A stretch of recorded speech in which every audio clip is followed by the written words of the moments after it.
Glórias a Deus. Aguardamos a volta de nosso Senhor Jesus Cristo. Um dia desses, ouviremos as trombetas, como diz o hino soando, e o nosso Rei finalmente voltará. Vem buscar a sua noiva. Essa é a nossa esperança. Esse é a nossa mensagem, que um dia aquele que prometeu voltará e nos levará para Ele. E nós iremos morar eternamente com o nosso Rei. Graças a Deus. Maranata. Ora vem, Senhor Jesus. Amém? Se você já esteve nos outros cultos conosco à noite, nós estamos falando sobre a vida de Davi, o rei Davi. E domingo passado nós deixamos Davi lá na caverna de Adulão, a caverna onde ele estava sendo treinado por Deus. E hoje eu gostaria de ler primeiro livro de Samuel, capítulo de número 25.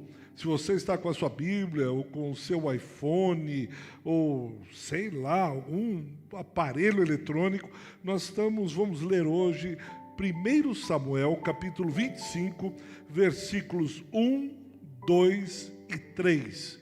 1 Samuel 25, versículos 1, 2 e 3.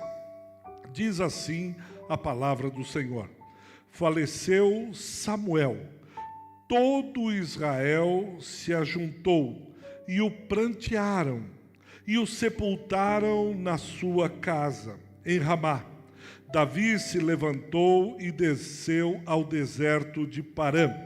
Havia um homem em Maom que tinha suas possessões no Carmelo. Homem abastado, tinha 3.000 ovelhas e 1.000 cabras, e estava tosqueando as suas ovelhas no Carmelo. Nabal era o nome deste homem, e Abigail o de sua mulher. Esta era sensata e formosa. Porém, o homem, Nabal, era duro e maligno em todo o seu trato. Era ele da casa de Calebe. Que Deus abençoe a leitura e a explanação da sua palavra. Como eu disse, Davi estava sendo treinado na caverna de Adulão. E agora Davi está indo lá para o deserto, como nós lemos. Tinha acabado de falecer Samuel. Samuel foi um grande profeta e sacerdote. Foi ele que ungiu Saul, assim também como ele ungiu a Davi. E uma coisa muito interessante, porque o versículo 1 começa dizendo que Samuel morreu. E quando eu lia esse texto, me vinha uma coisa na cabeça. Uma missionária, muitos e muitos anos atrás, ela disse assim: não importa como começamos, e sim como iremos terminar. E uma coisa comum na vida espiritual que eu tenho visto é começar bem, é gente começando bem, tendo o seu ministério expandido, a sua vida sendo abençoada, ele com muito vigor, com muito ânimo, etc. Mas depois, quando, vamos dizer assim, ele vai perdendo o fôlego, quando chegam os desafios, quando vêm as adversidades, a luta se apresenta, de alguma maneira ele vai meio que capengando, ele vai ficando cansado, ele vai ficando para trás, até que finalmente pare. Por que eu estou dizendo isso? Samuel parece exatamente o contrário. E é muito bacana você ler a vida de Samuel, e no fim da vida dele, a vida dele inteira, mas no capítulo 12, versículo 1, diz que ele se apresenta perante o povo, ele reúne todo o povo de Israel, e aí ele começa a falar acerca da sua vida.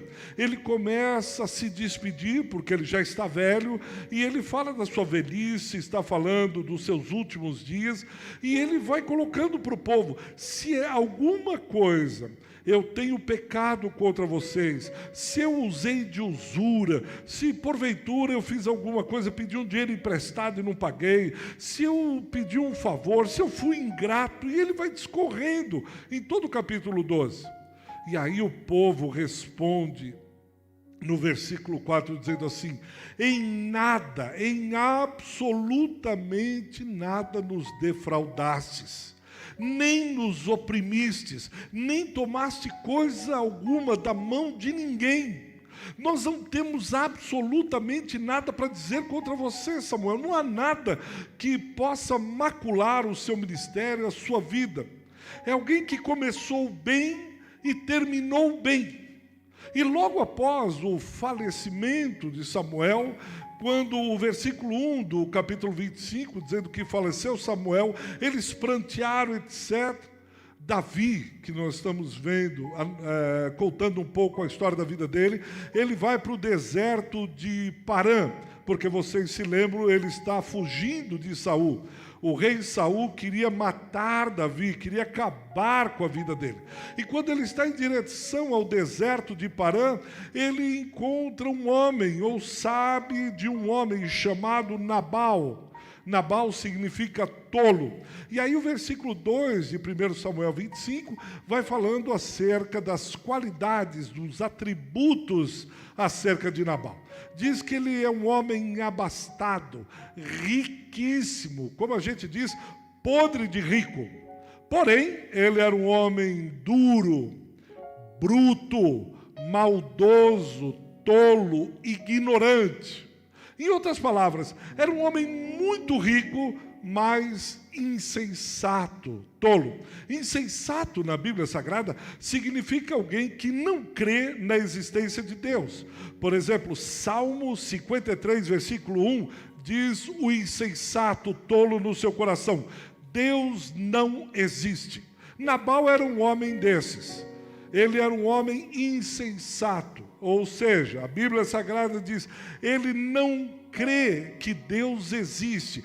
Ele pode até crer com a sua boca, ele pode crer até com sua mente, mas ele não vive uma vida como se Deus existisse. Porque se Deus existe, isso nos obriga a vivermos de uma maneira diferente. Se é verdade que nós cremos que Deus existe, isso nos leva a um modo de vida diferente. Nabal não, era assim, ele era insensato, tolo, duro, inflexível, obstinado, maligno no seu trato e principalmente encrenqueiro. Era aquele homem que era doido por uma briga, doido por uma encrenca. Ao contrário, no mesmo versículo 3, a Bíblia Sagrada fala de Abigail. Abigail era sua esposa. Era exatamente o oposto de Nabal. A Bíblia diz que ela era formosa, bonita, por dentro e por fora. Abigail era uma mulher inteligente, sensata, formosa e bonita. É isso que a Bíblia fala. Eu acho que você já está pensando no casal, né? O homem tolo e insensato e a mulher bonita, formosa. Não pense nisso que você pensou. Se o pastor está falando aqui, peraí. Irmã, não pense nisso. Nós estamos falando de Abigail ali. Pastor, mas Deus está falando comigo. Fica fria aí, minha irmã. Calma, calma. Abigail era sensata, Abigail era formosa e inteligente. E Nabal, são três personagens. Davi, o futuro rei de Israel, que está em fuga nos desertos de Parã. Abigail, formosa por dentro e por fora. E Nabal, seu marido. E os três se encontram casualmente, ou seja, os três se encontram por causa ou por questões de relações trabalhistas mal resolvidas. Esse é o tipo de encontro que tem tudo para dar errado. Por quê? Deixa eu explicar. Porque eles se encontram por causas ou relações trabalhistas. Era comum no deserto você ter bandos de marginais. Eles andavam fugitivos, bandidos, e eles assaltavam fazendas, roubavam animais, entravam nas fazendas e roubavam tudo que podiam, etc. Era mais ou menos assim. E Davi está fazendo a segurança dos pastores de Nabal. Enquanto Nabal está cuidando do rebanho, os pastores de Nabal estão cuidando do rebanho, nós lemos aí, eram mais de 3.000 cabeças, etc. Davi e o seu grupo, lembra aqueles 400 que estavam na caverna de Adulam? Eles fazem a segurança de Nabal. Enquanto eles pastoreiam, Davi faz a segurança da fazenda, cuidavam, protegiam contra esses bandos, contra essas tribos selvagens, salteadores, invasores, que entravam nas terras, saqueavam e iam embora. O deserto era um local de alta criminalidade. Então, o grupo de Davi está fazendo a segurança, os pastores de Nabal e Nabal estão ali cuidando das ovelhas, porém chegou a época da tosquia, onde eles iam tosquiar as ovelhas. E era comum que os proprietários, no caso aí Nabal, dos animais, separasse uma parte dos lucros e desse àqueles que haviam protegido os pastores enquanto eles realizavam o seu trabalho, enquanto eles realizavam o pastoreio. É verdade que não havia nenhuma lei como nós temos hoje, uma lei escrita, ou os advogados dizem positivada, que obrigasse Nabal a pagar, a efetuar o pagamento. Mas era uma maneira dos pastores mostrarem sua gratidão pelo trabalho feito. Alguns anos atrás, minha mãe me contava que o pai dela contava que era o fio do bigode. Então um homem negociava com o outro, ele tirava um fio de bigodes, eu dei a minha palavra. Pronto, sua palavra bastava. Não precisava de um contrato, não precisava assinar, não precisava registrar em cartório, bastava a palavra. Bons tempos, não é? Bons tempos, mas já foram. E Davi e seus homens fizeram um trabalho tão bom de limpar, proteger da bandidagem, que os próprios pastores de Nabal, o insensato, o tolo, foram muito gratos. Tanto é verdade que disseram isso a Abigail sobre Davi e o seu grupo de segurança, no versículo 16. Se você está com a sua Bíblia aberta, ele diz, olha, eles foram como um muro ao nosso redor. Eles foram, o grupo de Davi, eles de alguma maneira cercaram de dia e de noite. Todos os dias que andamos, nós apacentávamos as ovelhas em paz, sem problema. Eles eram como um muro de segurança. Era isso que o grupo de Davi fez. Fez um excelente trabalho de segurança.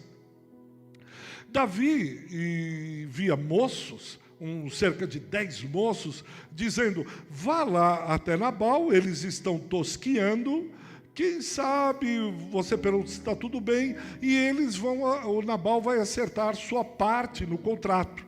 Nabal vai até lá e vai separar alguma coisa e dar para vocês, que eles estão tosqueando as ovelhas, como o versículo 5 e 6 nos mostra. Era o momento do soldo, da paga, da recompensa. E os 10 moços foram para lá. E por 3 vezes eles falam, Davi manda uma mensagem e diz, olha, diga para ele que nós viemos em paz. Diga que está tudo em paz. Você pode ver isso lá no versículo 10 e 11. Fale para ele em paz. Mas Nabal, o insensato, o tolo, ele diz, olha, é o seguinte, diga que eu não vou pagar coisa alguma para ninguém. E como se não bastasse isso, quando os moços de Davi chegam até Nabal para falar, Nabal ainda diz assim, quem é esse Davi? Eu não conheço esse Davi, eu não conheço esse filho de Jessé, eu nem sei quem é. E ele não para por aí. Lembra que eu falei que ele era doido por uma encrenca? Você conhece gente assim? Ele é doido, não pode ver uma confusão, não pode ver, como o pessoal diz aí, uma treta que ele se mete. Nabal vem e diz: eu não tenho obrigação nenhuma com Davi, nem com vagabundo nenhum, muito menos com vocês. Essa relação empregado-empregador fica tensa. A relação deixa de ser trabalhista para ser uma relação pessoal. Nabal saiu de uma simples questão de negócios para entrar numa questão pessoal, dizendo: eu não conheço esse vagabundo, eu não vou tirar aqui do que é meu para dar para esse homem que eu nem conheço. Claro que ele conhecia, ele sabia que era o filho de Jessé, mas ele era tolo, ele era insensato. Quando Davi recebe a mensagem dos seus moços, que Nabal havia recusado pagá-lo e ainda disse que ele era vagabundo e que não conhecia, imediatamente Davi chama todos os seus homens e diz assim: ponham a espada na bainha agora mesmo. Se esse homem que é encrenca, ele encontrou. Se esse homem pensa que é valentão, pois bem, ele encontrou alguém mais valente do que ele. Era natural. Davi havia feito exatamente o que talvez qualquer comandante, qualquer líder, qualquer homem ou mulher fariam. Ele havia trabalhado, ele havia feito tudo aquilo que era certo, ele fez tudo que mandava, o contrato verbal, as relações da época, mas a ingratidão, a ofensa, a violência verbal com que Nabal tratou a Davi, como que se ele fosse um bandido, ou como um aproveitador, um fora da lei, o deixou profundamente irritado. E ele fala algo assim para os seus homens: olha, vamos atacar agora, peguem as suas espadas, e não vai sobrar absolutamente ninguém do sexo masculino entre os filhos e o rebanho de Nabal. Tudo que for masculino, tudo que for ali do rebanho, dos filhos, nós vamos dizimar. Eugene Peterson, ele dizia assim: Davi perdeu a cabeça. Davi perdeu todo o seu senso de identidade como ungido de Deus. Ele que lá atrás não matou o seu perseguidor, o rei Saul, que Saul lançava lanças sobre ele, arremetia lanças para cravá-lo na parede, e ele recuou. Ele, Davi, que recusou matar a Saul quando estava numa das cavernas, ele apenas tirou uma parte do seu manto. Agora ele perdeu completamente as estribeiras. Nem quando ele era perseguido, ele intentou matar Saul, mas agora ele fica cego de ódio. Ele quer ver Nabal morto, e não só Nabal, mas todos os seus rebanhos. Davi estava correndo naquele momento um sério risco, que talvez você também corra, não só de se tornar um novo Saul, não só esse risco que nós vimos isso, mas disposto a se livrar de qualquer um que ameaçasse sua posição ou seu desempenho. Eu vou repetir isso. Davi estava correndo um risco de se tornar uma ameaça todas as vezes em que ele fosse ameaçado. Davi estava correndo um sério risco de se tornar um homem que não levaria ofensa e pagaria violência na mesma moeda. Todas as vezes que alguém falasse do seu desempenho: você não está sendo um bom marido, você não está sendo uma boa esposa, você não está sendo um bom empregado, você não está sendo um bom empregador, você não está sendo bom no seu desempenho, ele reagiria de forma violenta. Todas as vezes que ele fosse confrontado em sua posição, ele reagiria com violência. Ele estava correndo o risco não só de se transformar num novo Saul, mas também de replicar uma réplica muito mal feita de Nabal. Ele que lutou tanto contra esse sentimento de retribuir o mal a Saul, agora ele está prestes a jogar tudo para cima. Agora ele está prestes a chegar e dizer: chega, eu não vou levar mais desaforo para casa. Já ouvi muito de Saul, Saul já mexeu muito comigo, Saul já falou muita bobagem para mim e eu me calei. Eu já ouvi muito desaforo, chega, basta. Talvez você esteja assim também, cansado de ouvir afrontas, cansado de ouvir pessoas dizendo que você não dá certo, que de alguma maneira isso não vai acontecer, que você é um zero à esquerda, que você não dá para nada, e etc, etc. E você está a ponto de colocar tudo em risco e começar a ser aquele que eu sou crente, mas eu não sou bobo. Chega de afronta, chega de gente me dizendo isso ou aquilo outro.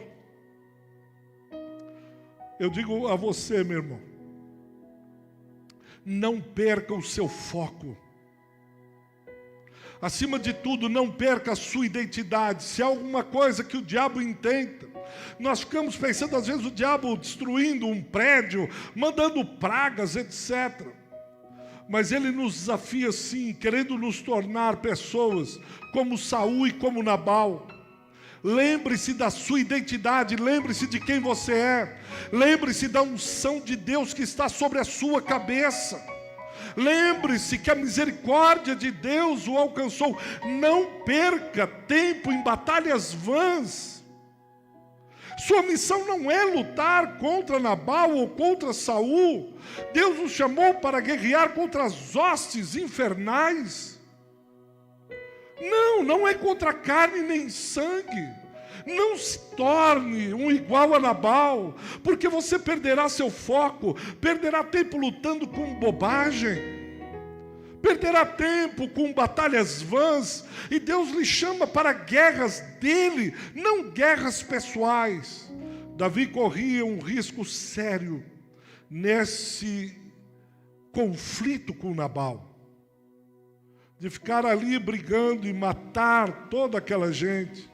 E Deus dizendo: quem te chamou para brigar essa briga? Quem disse para você lutar essa luta? Desde quando eu te chamei para ficar enfrentando insensatos e tolos? Não se torne um tolo igual a Nabal, brigando com encrenqueiros, com fofoqueiros, gastando horas de discussão no Facebook, nas redes, com insensatos e tolos, horas discutindo coisas. Não, Deus não lhe chamou para ser Nabal, Deus lhe ungiu para ser rei de Israel, Davi. A vontade é que se estivéssemos lá, dizer: Davi, o que está vendo? Davi, pelo amor de Deus, não perca o controle. Davi, você aprendeu a esperar no Senhor, não tocou em Saul. Onde está o seu domínio próprio? Davi, o que é que está acontecendo? E muitas vezes há uma tentação tão grande, tão forte, que a gente acaba perdendo a cabeça. E talvez se tivéssemos dito isso a Davi: Davi, para com isso, ele responderia: espera um pouco, deixa eu falar. Você viu a maneira como Nabal falou com os meus moços?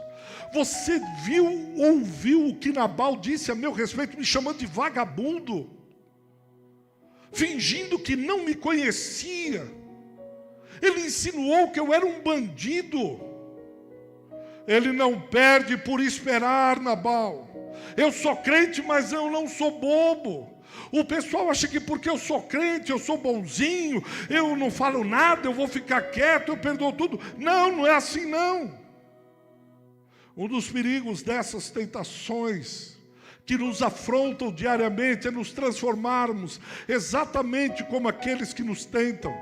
A estratégia satânica é nos transformar em alguém com os mesmos sentimentos que Nabal e Saul.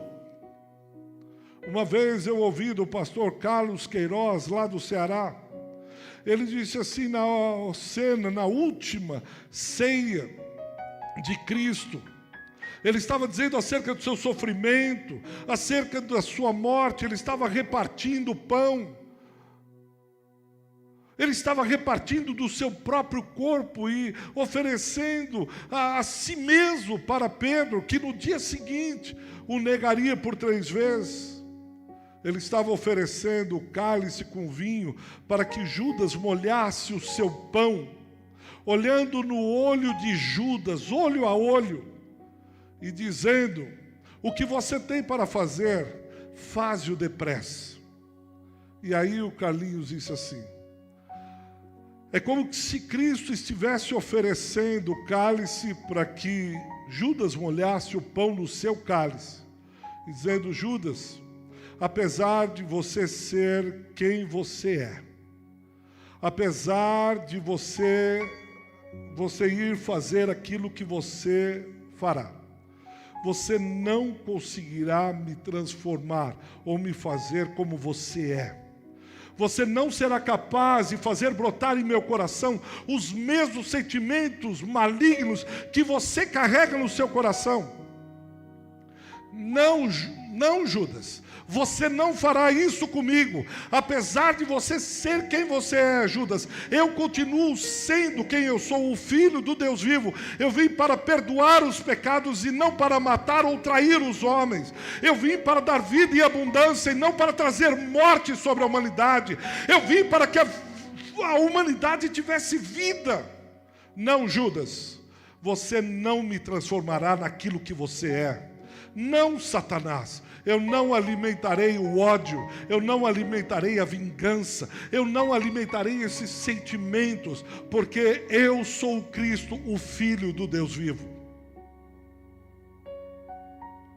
Eu não sei se você lembra, um filme que mexeu muito comigo, chamado Batman, o Cavaleiro das Trevas. E ele está lá com o seu arqui-inimigo, Coringa. E o filme é muito bom porque o Coringa não quer dinheiro. Tem uma cena que há uma montanha de dinheiro e o Coringa põe fogo. Ele diz: eu não quero dinheiro. Até o Batman se engana.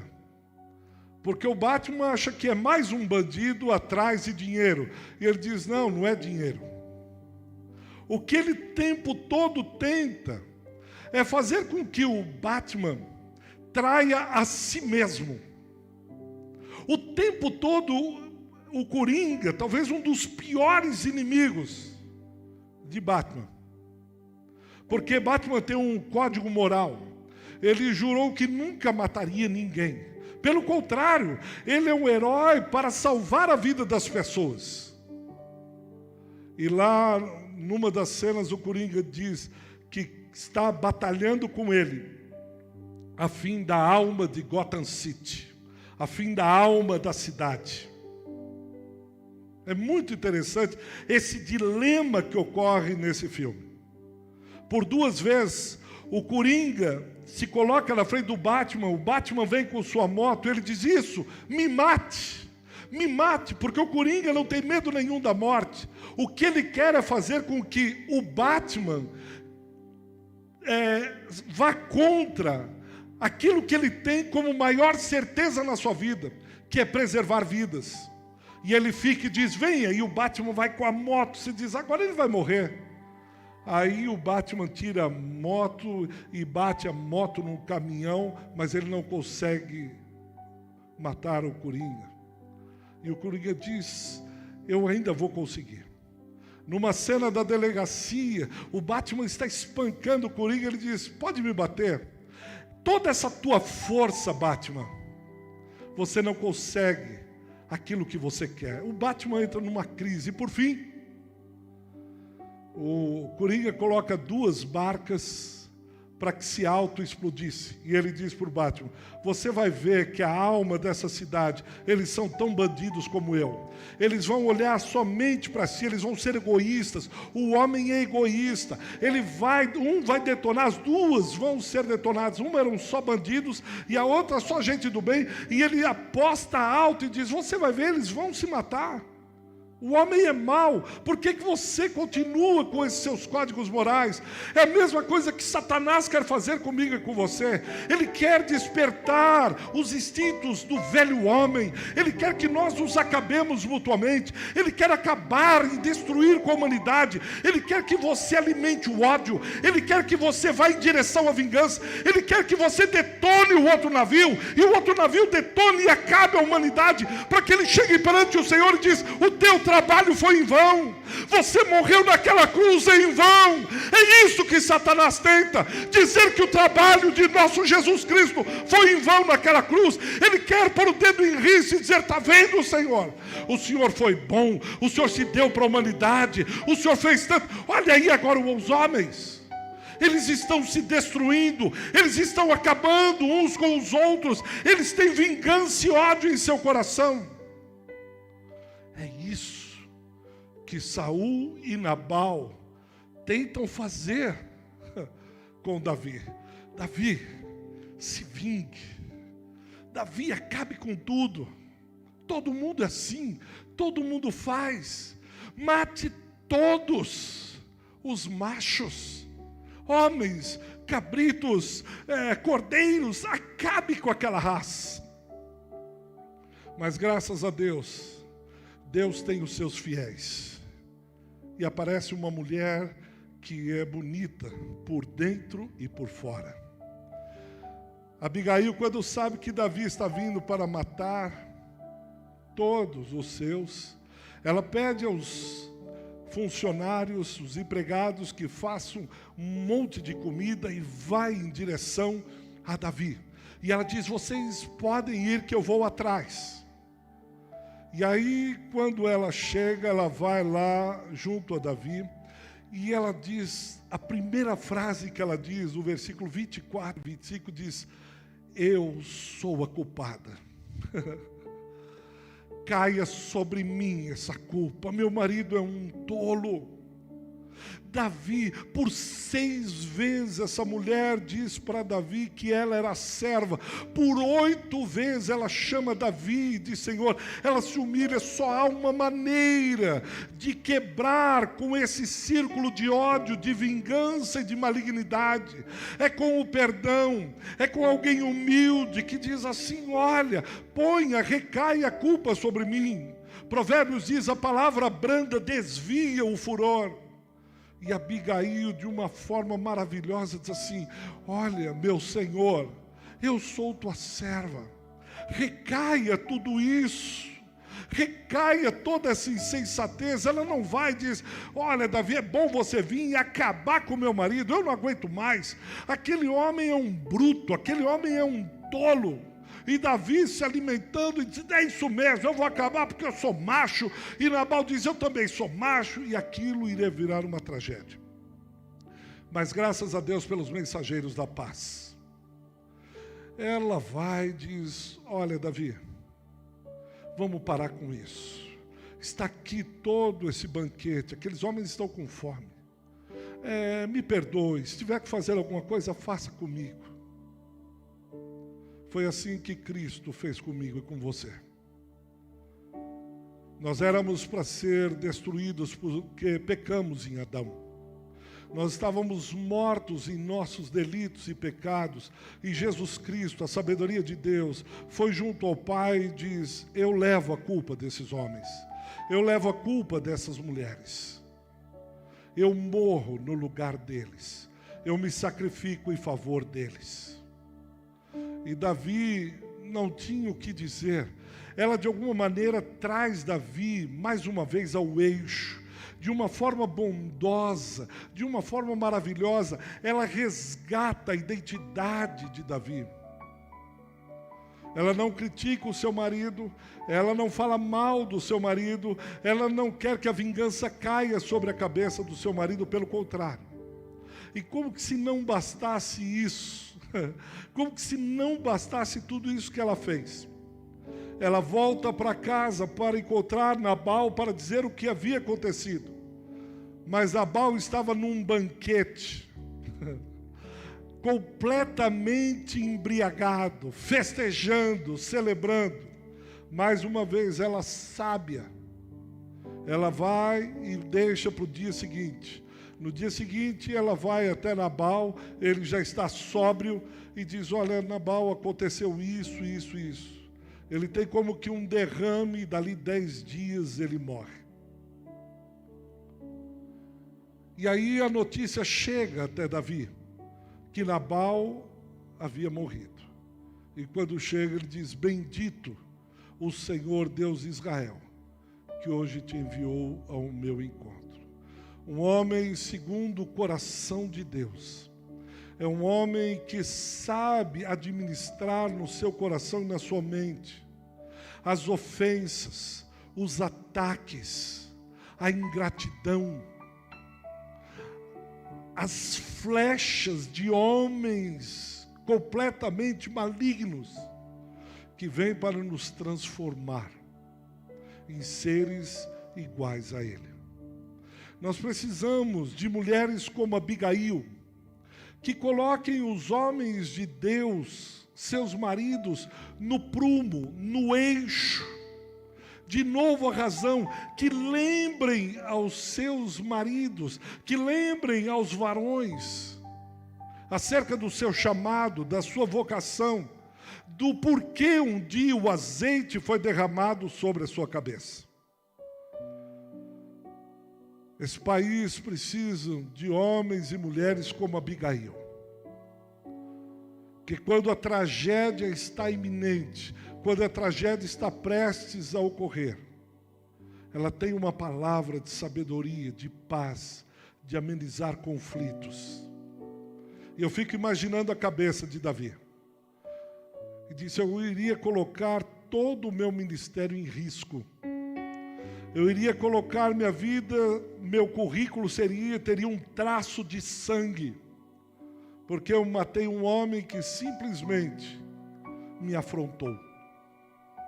E todas as vezes que ele estivesse no seu reinado, alguém o lembraria: lembra de Nabal?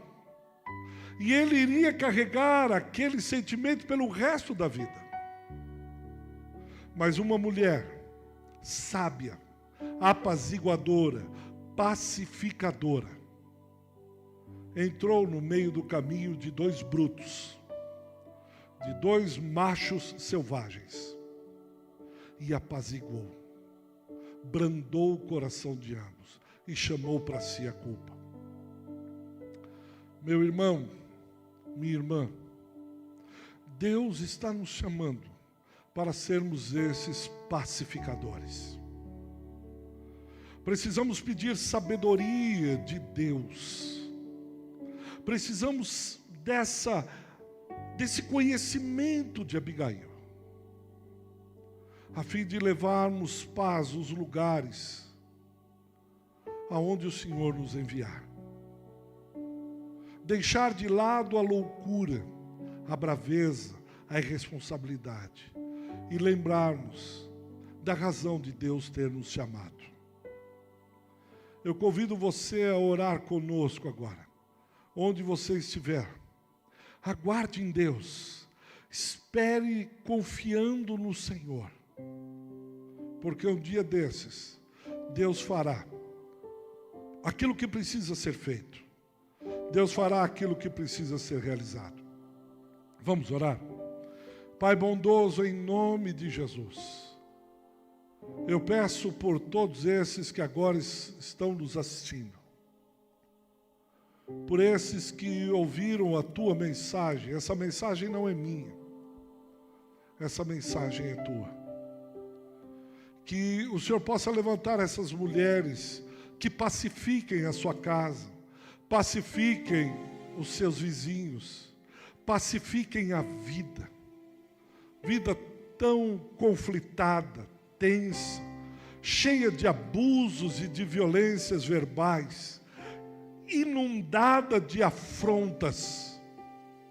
Que o Senhor levante o teu povo, como levantaste tua serva Abigail, a fim de trazer paz em ambientes de tanta hostilidade, de tanta violência.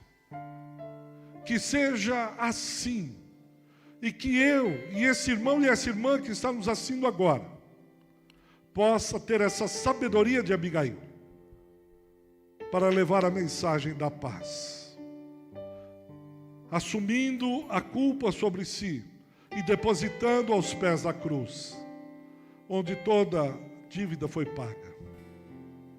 Seja o Senhor, ó Príncipe da Paz, sobre as nossas vidas, em nome de Jesus. Amém.